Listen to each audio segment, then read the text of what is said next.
Let's talk about the power of a drip.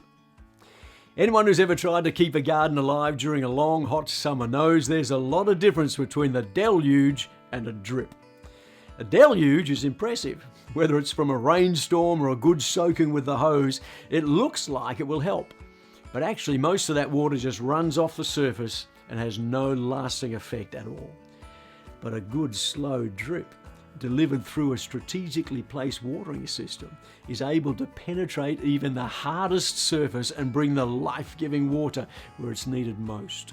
The power is in the drip, not the deluge. My point? What's true in the garden is true in leadership. As leaders, particularly in the church, we often think if we just preach it well or teach it once, our team and our people will catch it all. We're going to see instant and lasting results. But the truth is, as good as our teaching and preaching may be, they can sometimes be nothing more than a deluge, when what's needed is a good, slow drip. Mark chapter 4, verse 34, speaking of Jesus, in his public ministry, he never taught without using parables.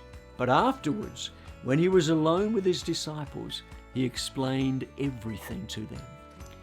Jesus never relied on the deluge when he was raising up his disciples.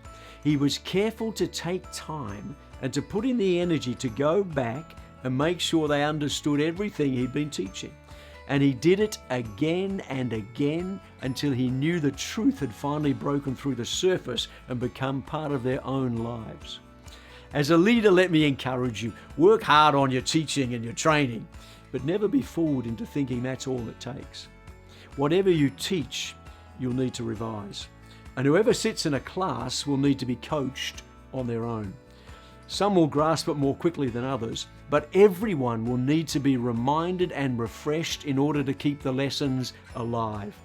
It takes time and diligence to set up a great watering system, and it takes time and diligence to truly train up a team.